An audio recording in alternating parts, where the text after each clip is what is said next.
All right, I got some raw entrails, deer entrails, and gonna feed this young lad here some breakfast. And been feeding him one of these a day. My son Isaac shot a deer yesterday, and we try not to let anything go to waste.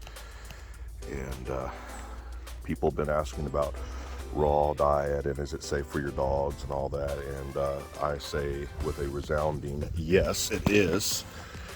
Very safe for your dogs, especially if you have them on like a heartworm pill that doubles as a dewormer and all that good stuff. I've been feeding raw for all my life. I'm 46 years old, so I mean we've had everything from beagles, wolf dogs to CAOs, tiny dogs, rat terriers, jack rats, coon hounds, almost you name it, we've had it. So yeah, raw works. Raw's fine. It's, in my opinion, and many others in my raw circle, across the country, across the world, it is actually a better method of feeding. You can do completely raw, which is a huge responsibility and undertaking because you have to have, your organ meat, your regular cat, better watch it, your regular muscle tissue. Stop, Bjorn, we're not ready. And your bone, and you have to have your fibers and your vegetables and all that stuff. So what I like about raw is that we've noticed that it keeps a shinier coat. They have way smaller stools. They have cleaner, whiter teeth. Their breath is not as foul. Their stool doesn't smell as bad. Once you start feeding kibble, aka dry dog food, then all that goes away from our experience. And they're just overall healthier. Now, you can do a complete raw diet, or you can do what we do is kibble and raw. We don't ever do just kibble. In fact, parts of the year, like the last several months, we've been doing a whole lot of raw because it was deer season. We've harvested many deer because we have many hunters in our one family.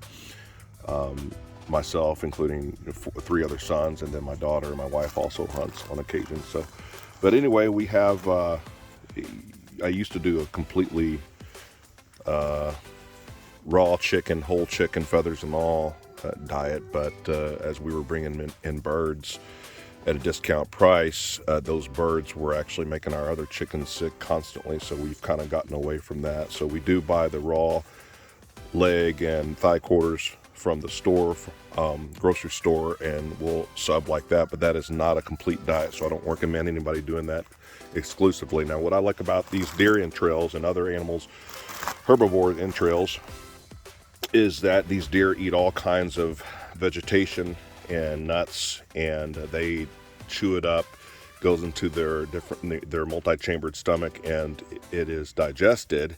It is partially fermented, so it's actual added benefits to your canines, as well as the roughage and the fiber that they need. So the issue is with organ meat, especially entrails, is that it's not a complete and balanced diet. So I would never do this or recommend this all the time. I would all the time, but not as a complete exclusive meal like we're doing right now. So, but just like in the wild, people may think, well, hey, you're not supposed to give a complete diet of organ meat or entrails. I'm saying, well, that's not true. I've been doing this for a long time. And the reason that's not true is if a wolf or coyote or something in the wild finds a carcass that has nothing on it but a little bit of meat and bone, no entrails, or vice versa, or however you want to mix it up, they're not going to say, hey, I'm not going to eat that because it's not a complete diet. That's not how the human body works. It's not how these canines' bodies work. As long as within a couple of days they are getting the nutrition that they need, the dog will be fine.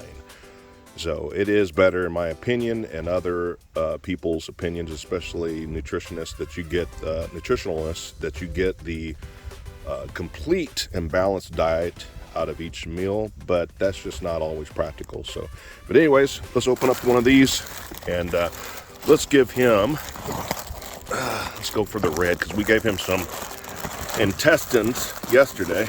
We're going to give him some red today, some lung and heart.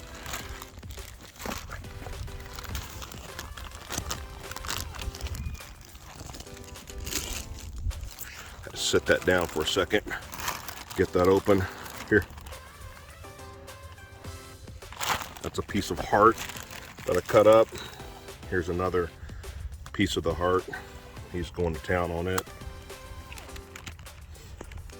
Chew it up, Beorn.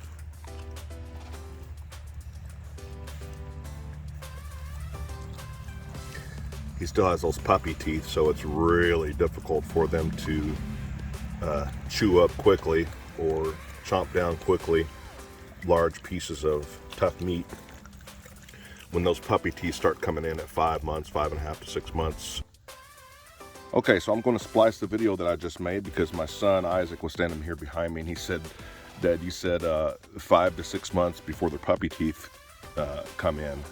That is not what I meant. What I meant is that's about when these CAOs, the Central Asian Shepherds, that's when their adult teeth start to come in. Not puppy teeth. Puppy teeth, obviously, they come in way younger than that. So, but anyway, all right. Last portion of the video, we're going to actually feed Beorn some more. Let's give him this piece right here with, hold on, bub, with this deer fur on it. Deer here. There you go.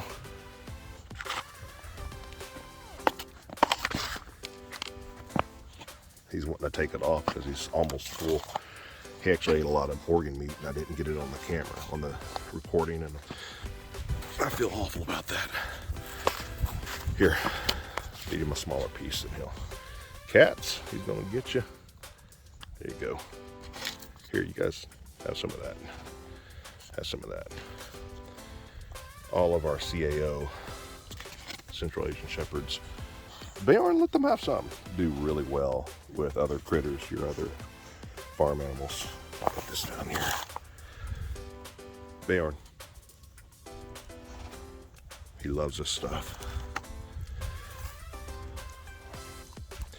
I'm actually surprised he's eating it because he's full and I feel bad. Here, no. Go back up here.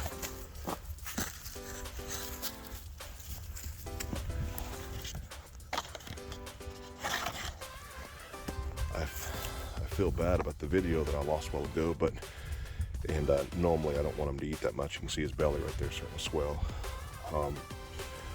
But for the sake of showing people these dogs eating them raw. Where are you going, bub? I wanted to go ahead and do it. See, that's got fur on it and everything. He doesn't care, he'll eat it all. Just extra source of fiber, protein and fiber. It won't get, I mean, hair is made up of protein, I do believe, but the type of protein and the form it's in, it acts as a fiber, non-soluble, so it's going to bind with the other contents of the stomach and be pushed right out. That's why you see a lot of times in coyote dung and wolf dung and predator dung, you'll see hair in the stool sometimes.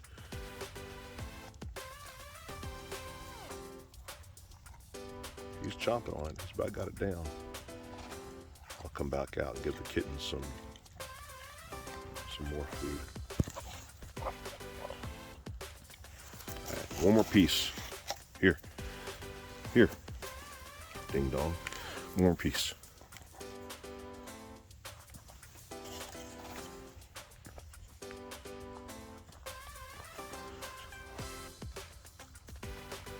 We call them kittens, but they're actually almost grown. But our farm cat had a big litter.